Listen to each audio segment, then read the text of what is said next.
Good morning students. नई class में बेटा एक बार फिर स्वागत है आपका। हम चैप्टर कर रहे हैं 6th और क्वेश्चन नंबर 4 हम कर चुके हैं। आज हम करेंगे क्वेश्चन नंबर 5। क्वेश्चन है हमारा, पाचन क्रिया किसे कहते हैं, इस क्रिया के सहायक अंगों के नाम लिखो। इंपॉर्टेंट क्वेश्चन है बेटा, बोर्ड में पूछा गया है। इसको दूसरे तरीके से भी पूछा जा सकता है, पाचन संस्थान क्या है, इस संस्थान के अंगों का विस्तृत वर्णन कीजिए। तो ये हमारा क्वेश्चन है, तो इसको डिस्कस कर लेते हैं। पाचन संस्थान यानी जो हम खाते हैं, जो हमारी पाचन क्रिया है, उसके अंदर क्या क्या आता है, जो हम भोजन करते हैं। जिस प्रकार किसी मशीन को चलाने के लिए ईंधन की आवश्यकता होती है, ठीक उसी प्रकार शरीर रूपी मशीन के संचालन के लिए भोजन की आवश्यकता होती है। आपको पता है, कोई भी अगर मशीन चलती है तो उसको ईंधन की आवश्यकता होती है। बाइक चलती है पेट्रोल से चलती है, गाड़ियाँ भी चलती हैं कोई डीजल से चलती है, तो वो ईंधन होता है। और जो हमारा शरीर है वो चलता है किससे? भोजन से। जब हम भोजन ग्रहण करते हैं तो सीधे हमारी कोशिकाओं तक नहीं पहुंचता, यानी हम भोजन करते हैं तो हमारी कोशिकाएं हैं जो शरीर की, उस तक सीधे नहीं पहुंचता, बल्कि इस में कई प्रकार के बदलाव आते हैं। उसके बाद ही कोशिकाओं द्वारा इसे शोषित किया जाता है, यानी इसके बाद ही कोशिकाओं को के लिए शोषण यानी पोषण मिलता है। इसका अर्थ ही है कि भोजन के भौतिक और रासायनिक परिवर्तन होते हैं, यानी भोजन है जो वो भौतिक अवस्था में होता है और इसको रासायनिक अवस्था में परिवर्तन करता है, जिसके परिणाम स्वरूप यह साधारण पदार्थ में बदल जाता है। ये साधारण पदार्थ हमारी कोशिकाओं की शरीर की कोशिकाओं को भोजन देते हैं, यानी जो ये पदार्थ भौतिक से रासायनिक में आ गए, ये हमारी कोशिकाओं को भोजन देते हैं, यानी इस रूप में उनको शक्ति देते हैं, ईंधन देते हैं, ऊर्जा देते हैं, कुछ भी कह सकते हैं आप इसको, जिनको वो अपने अंदर शोषित कर लेती हैं, यानी अपने अंदर सोख लेती हैं। इन संस्थान के अंग हैं जो वो दो भागों में बांटे गए हैं। पहला है पाचन नली और दूसरा है सहायक नली। तो पहले पाचन नली का हम करेंगे, इसके भी कई अंग हैं। पहला अंग है मुंह की गुहिका। मुंह की गुहिका दोनों गालों के बीच में स्थित होती है, जो दोनों हमारे गाल होते हैं उनके बीच में होती है। इसमें दांत, जीभ और लार ग्रंथि होती है। इसमें दांत आते हैं, जीभ आती है और जो हमारी लार है वो आती है मुंह की गुहिका में। दूसरा है आहार नली। यह मांसपेशीय नली होती है, जिसकी लंबाई 23 से 25 सेंटीमीटर तक होती है। इसका व्यास 25 मिलीमीटर से 33 मिलीमीटर तक होता है, यानी चौड़ाई व्यास, और लंबाई 23 से 25। इसके ऊपर की भाग जो ग्रसनी से जुड़ी होती है, जो हमारे गले में ग्रसनी है, उससे इसकी आहार नली जुड़ी होती है। यह श्वास नली के पीछे की तरह स्थित होती है, यानी जो एक श्वास नली होती है हमारे शरीर में, एक आहार नली होती है, तो उसके पीछे ही होती है। इसका निचला भाग अमाशय से जुड़ा होता है, यानी पेट से जुड़ा होता है। यह ग्रहणी में भोजन ग्रहण करती है और अमाशय तक पहुंचाती है, यानी जो हमारा मुंह है उसमें से जब नीचे जाता है तो ये नली, जो ये हमारी गले की ग्रहणी है और जो हमारा पेट है, जो इसके बीच का भाग है, वो उसको भोजन को पहुंचाने का कार्य करती है। फिर है अमाशय, यानी पेट, स्टमक।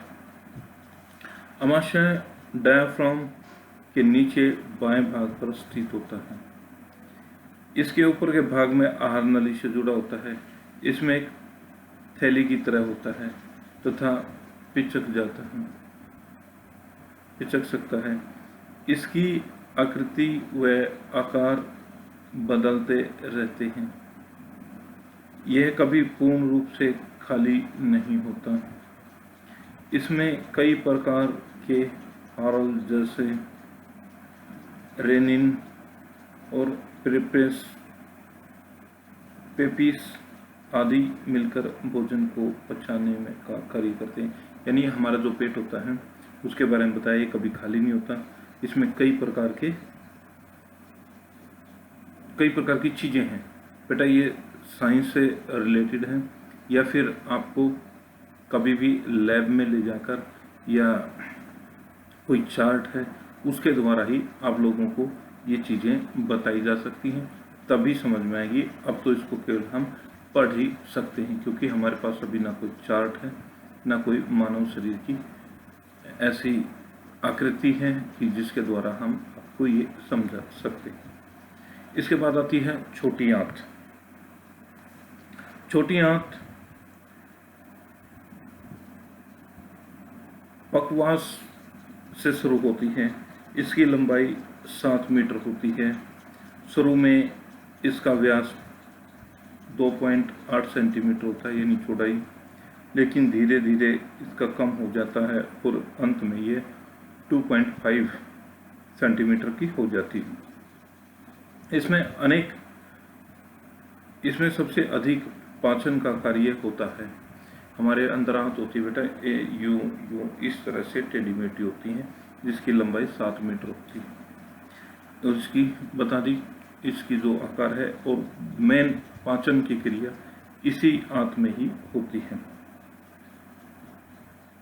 यह पित्त और पैनक्रीमाटिक जूस को पाचन का कार्य करती है। यानी जो हमारे पित्त है, कहने का मतलब है कि जो हमारे भोजन को एक जूस के रूप में कन्वर्ट करती है वो बड़ी आंत ही इसका कार्य करती है। अब है छोटी आंत। बड़ी आंत की लंबाई नहीं, ये थी बेटा ऊपर वाली थी छोटी आंत, सॉरी। अब है बड़ी आंत। बड़ी आंत की लंबाई 1.5 मीटर के करीब होती है। यह आंत विशेषकर शुरू में छोटी आंत की अपेक्षा अधिक चौड़ी होती है। यानी जो हमारी छोटी आंत होती है उसकी अपेक्षा अधिक चौड़ी होती है। यह आंत पाचन नली का अंतिम भाग होती है। यानी पाचन जो नली हमारी उसका अंतिम भाग है। यहाँ पर छोटी और बड़ी आंत आपस में मिलती हैं। ये दोनों आंतें आपस में मिलती हैं।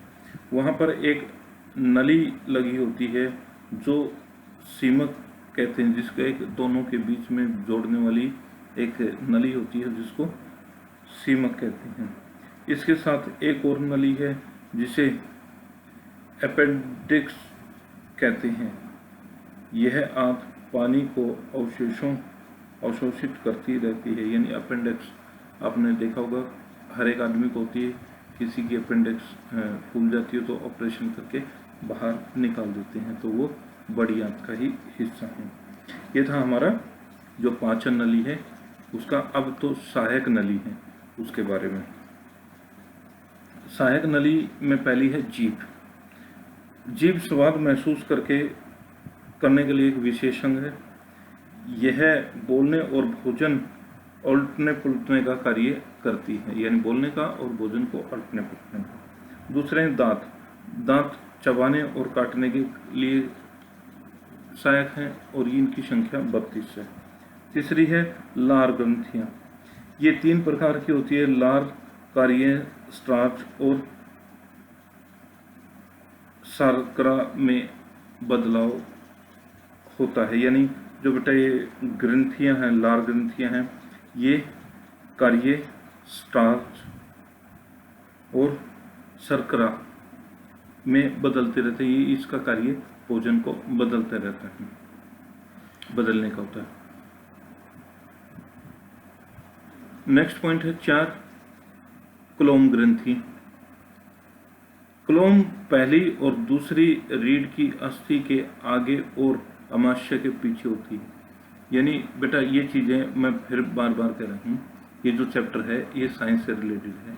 इसको जैसे अपना लैब वगैरह होती है साइंस, उसमें अगर हम इसको अच्छे से करें तो आप लोगों को सारी चीज़ें समझ में आ जाएगी।